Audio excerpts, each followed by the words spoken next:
So Arsenal and Manchester City both out of the Champions League, which means the winner of Paris Saint-Germain and Dortmund will face either Real Madrid or Bayern Munich in the final at Wembley on the 1st of June.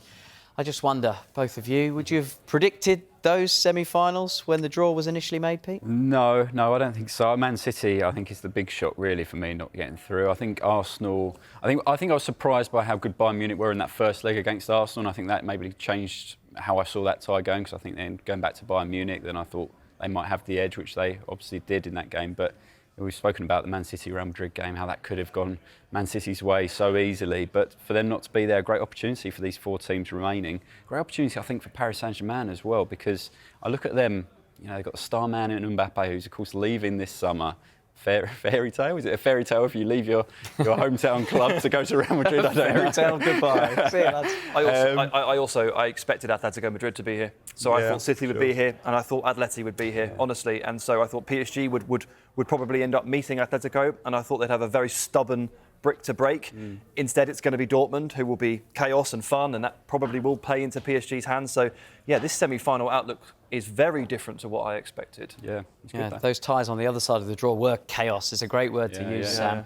So, Michael, what do these results do for England's chances of getting that fifth Champions League place this season? Oh, it's not looking good. A massive blow last night for English sides, hoping to secure that fifth Champions League qualification spot, further behind Germany in the rankings, with the hopes firmly on Liverpool, who are 3-0 down, West Ham 2-0 down, and Aston Villa winning their ties tonight.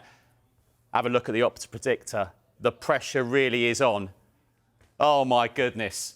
6.2%. Oh, dearie me. It's not looking good, is it? It's not looking good for that fifth place, is it? Spurs fans prefer the Europa League anyway, don't you? I know. I'm glad you're here, because I hear coefficient. It's like the supercomputer. I need Opta and Michael Bridge to explain it. If you're going to pick a winner for the whole thing, or maybe if you could line them up in order of who you think is most likely, Sam, who would you go with? Well, it's very difficult to look past Real Madrid's gravitas in this competition. And now that they've knocked out what I think we've basically agreed here, without speaking about it, would be the favourite for the Champions League, knocking out City, you have to look at Real Madrid there. That is the strong side of the bracket. So I think I'll put Bayern Munich in second. Wouldn't have had them there before they played Arsenal. But what I saw over two legs against them, very smart. And it's just a little reminder that Thomas Tuchel can come up with that knockout game plan and really spoil your day. PSG, for me, would then be in third and Dortmund in fourth. But I still feel like I put PSG in third, and I feel harsh about it because I think it's opening up for them, genuinely. And I think they'll be in the final. So how can they be third? But look, I think the winner of the Champions League will probably come from that one side. Oh, yeah, I disagree. I think, you can flip PSG and Bayern Munich. And I think if PSG do get to the final in that one match on that big stage at Wembley, I think they have the assets to beat any of those sides which get through, which I suspect will be Real Madrid. Top manager, Luis Enrique, has won this before. He knows what to do there. Mbappe, star quality. You've got players like Dembele. You've got other fantastic young players. And you've got the experience of players like Marquinhos.